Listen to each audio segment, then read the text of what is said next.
I'm your host, Carolyn Solo, LCSW, EMDR therapist, and mom of 3 daughters.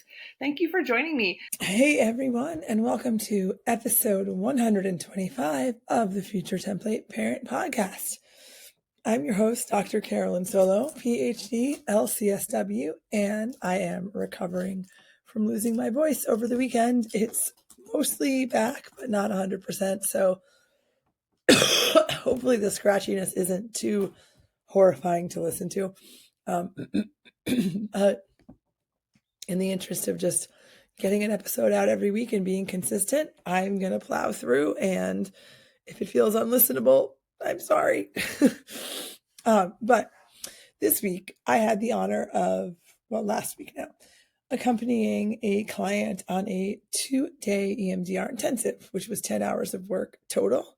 And I thought that I would just do a little behind the scenes of this intensive with you and just kind of reflect a little bit on the experience. I haven't done that in a while. So while it was fresh in my mind, I just thought I would share some of my observations and reflections. And I intentionally do not use gendered pronouns in this when I'm referring to this client because I'm trying to protect their confidentiality. So yeah, I'll be talking about them using they, them pronouns. So how did I find this client, or how did they find me? That's often the first question people ask about intensives. Well, this person is actually a repeat intensive client. Yes, a repeat, which is why we only work together for 2 days. That's one of the reasons why. About 2.5 years ago, this person contacted me, and they were a referral from an EMDR colleague who had been someone I went to graduate school with, who was in my cohort in graduate school, with whom I'd taken a handful of courses.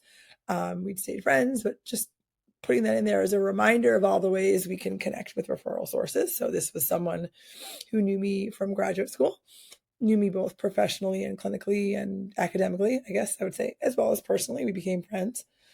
And we both stayed local after graduate school, so we stayed in touch. So anyway, this intensive client found me through my colleague because the client initially reached out to my colleague because my colleague had worked with the client's sister doing hourly EMDR. And so for conflict of interest reasons, my colleague gave the client my name. When I got the client on a consult call 2.5 years ago, and I found out that what they were interested in working on was health anxiety due to some health scares that had happened during COVID. Well, I was easily able to pitch an intensive to this person. The client had not ever heard of an intensive, only knew about EMDR kind of in the traditional weekly format, just because that's what their sister had done. So when they got the call with me, I was already fully in my, only intensives for new clients era of my practice. And so I gave my little spiel about intensives, found out what their presenting issue was, and it was quite easy for me to say, I think an intensive would be a great option, and here's why. We did a 3-day intensive, which is sort of my standard, 90-minute intake, 3 days of work, follow-up package that I talk about a lot. And we moved really beautifully through the client's health anxiety and even had some time left over to work on flight anxiety, which was something that they had dealt with. And they had a flight coming up, and so they were anxious about that. And we had some time left. So I said, hey, if you want to try. They had mentioned it, during the processing of the medical issues that they had, that the flight anxiety also came up, and we had a little extra time, and I was like, hey, why don't we try this and see what happens? And I will say that the two were connected, so that was why it made sense to do that, and why we moved really quickly through the flight anxiety, actually. And everything went so well that the client ended up sharing with me, a little bit after our intensive, that they took their first flight ever without taking an Ativan, thanks to our intensive work. So that was amazing. And not to mention that their health anxiety had also really abated as a result as well. So, amazing results there. That was a wonderful intensive experience for me, for them. Did not anticipate ever hearing from them again, which is, of course, fine. And that's my general expectation. I followed up with him about a month post-intensive. And that's when they'd shared with me about the flight with no Ativan and about generally being very happy with the results of the intensive, that their health anxiety was basically gone. So wonderful. Happy client. Yay.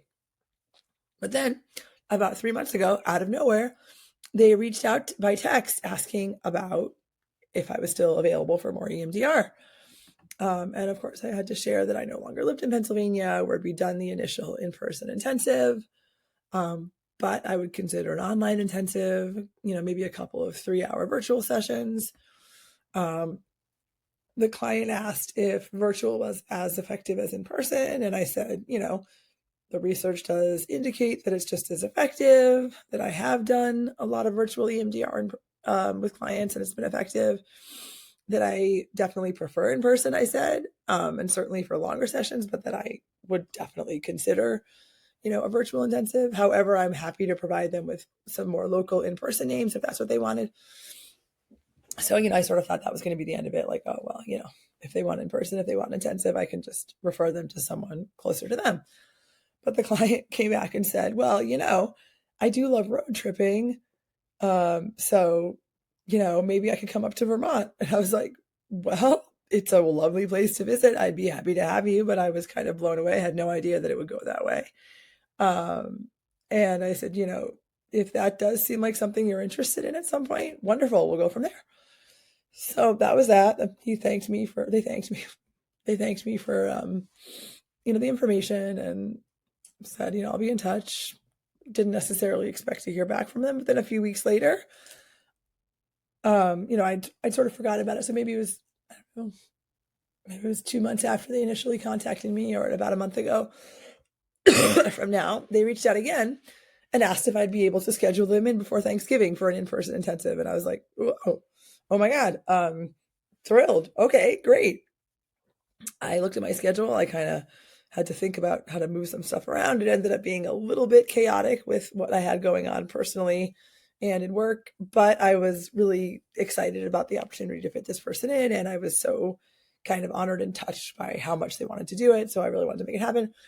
So I was able to schedule them for 2 consecutive days, which felt like a good amount of time since we'd done so much work previously at our previous intensive. I was like, 2 days should be a good amount of time.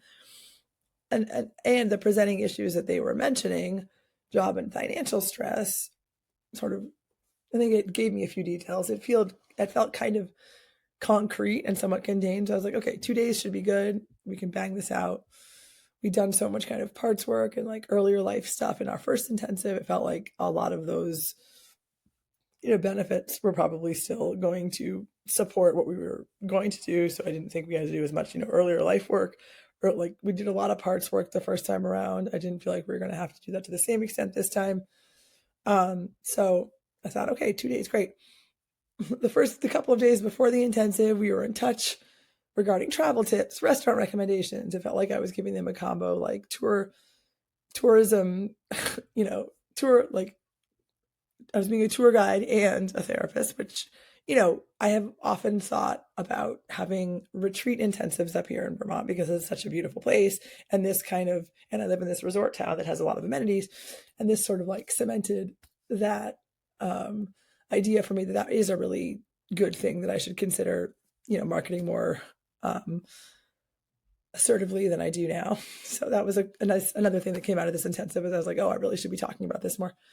And then they also had a request that I was very happy to accommodate. They asked if they could bring their small dog to the sessions. And I said, sure. And their dog was a very sweet, very calm, and very soothing addition to our work. Probably like a,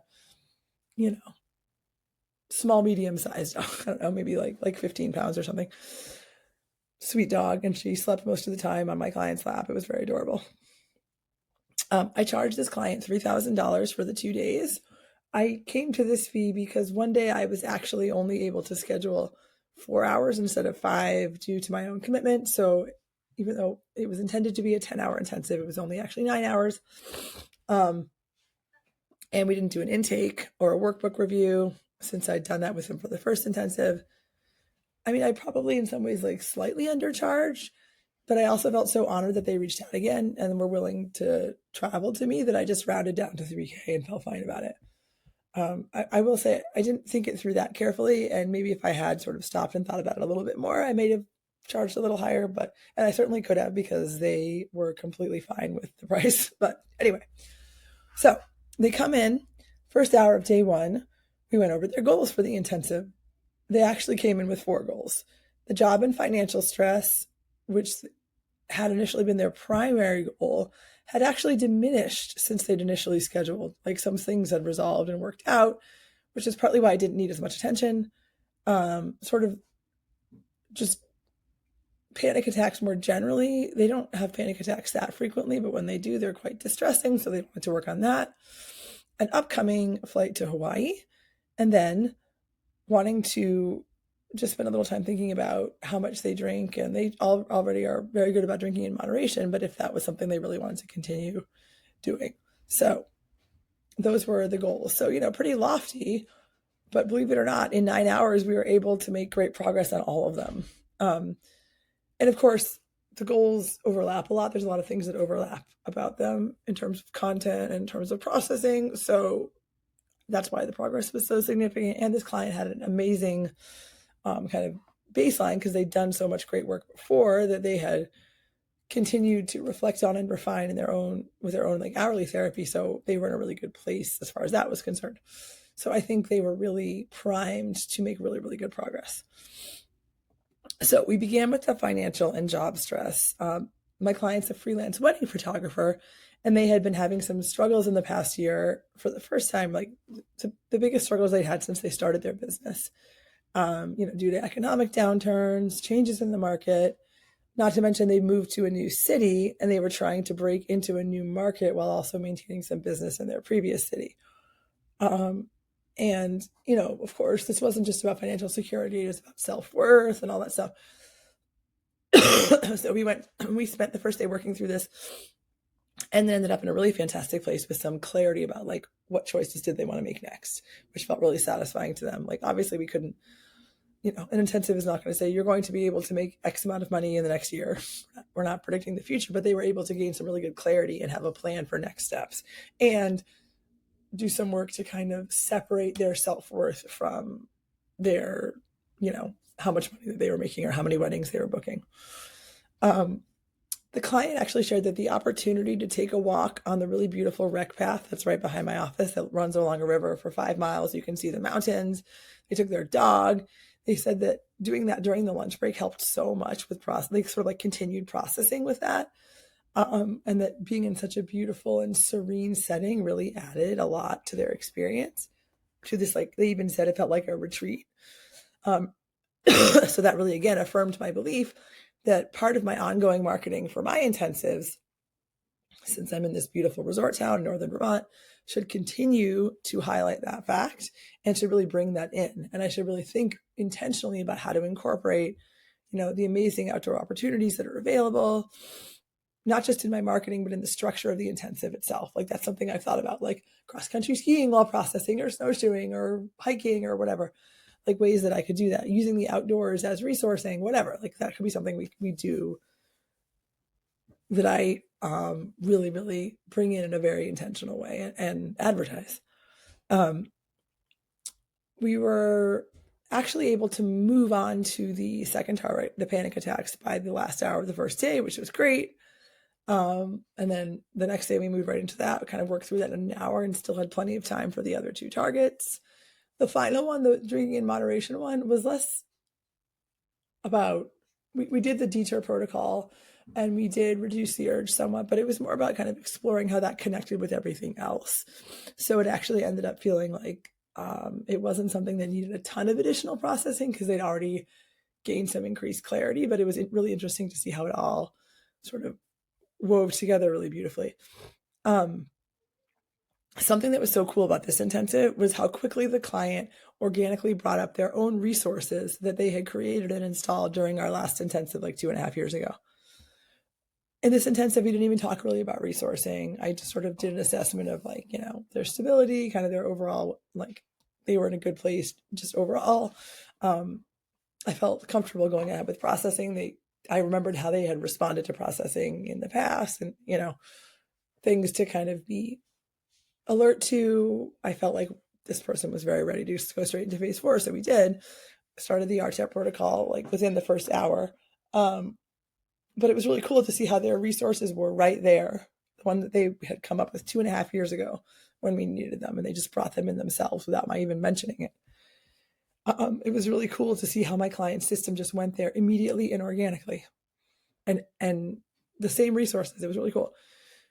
We ended that first day with some really touching and moving parts work that involved my client giving a very protective part of them, kind of a workaholic part, who presented with like a full beard, wearing a trench coat, giving them a shave, and taking off their trench coat. And this all came organically from my client system. I did not lead them through any of this. And revealing them to be an 8-year-old boy who just wanted to go on a bike ride. I tell you, we both cried. It was so beautiful. And I was like, is this a movie about EMDR that I'm watching? Or like, this feels like what they told me would happen and it's happening. It was so cool. And, after a restful night where they got to have a nice dinner and kind of, spend some time, they took another walk with their dog to process and kind of, they spoke with their partner on the phone. They came in for day 2 and we just knocked the rest of the goals out of the park. It was so amazing to see the work this client did, to sort of watch their system just align beautifully with what it needed and go there and like connect right away to like, I remember this work. I know it needs to happen. Let's just do this. Let's dive in. They were so excited about it. They love EMDR. They kept talking about how fascinating it was, how incredibly cool. They're like, I had no idea we were going to go here. I didn't tell you any of these things. And we just got there. And, it just was so affirming as an EMDR therapist to be part of this process.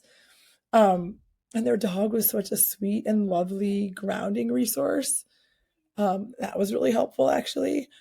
And the client's belief in and commitment to the work was so helpful. They were like, EMDR works. I know it works. It worked for me before. It's going to work for me again. We ended the work with the client giving my contact information to their partner over text so that their partner can reach out to me to work on some grief and loss, like a recent loss. And my client said they want to bring their partner up here in a couple of months just to see the place because they loved it so much, but also so that my partner can work with me. So this initial intensive that we did 2 years ago is a gift that keeps on giving, and so affirming as a therapist to, the best compliment you can get is someone giving you a referral to someone they care about, right? And to have an intensive client come back. So just like this can be your experience too if you work it well, are really solid clinically, have a great structure and foundation for your intensive. You can get repeat intensive clients. It was just such a joy and an honor to be able to accompany this client on their intensive journey, not just once, but twice. And I have a feeling that it's not going to be the last time we work together. It was just so great to see how powerful this work can be, how impactful, how it can change people's lives, and how much they value it. Just like a reminder that, yeah, the price is worth it. We're not, selling something that is massively, bloated in price. Like this was worth it to this person. So they traveled. There was extra cost associated with that, right? It wasn't just like, they had to find a place to stay. They had to drive many hours, gas, whatever, blah, blah, blah. Basically all the cost of taking a trip. And they were willing to invest that in this work. It felt like it really reignited my fire for intensives and made me so excited to up-level my intensive retreat marketing.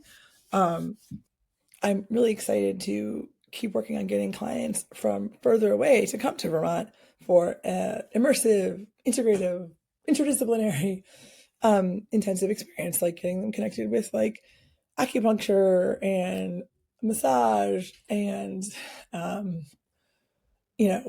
spa services and all that other stuff, Reiki.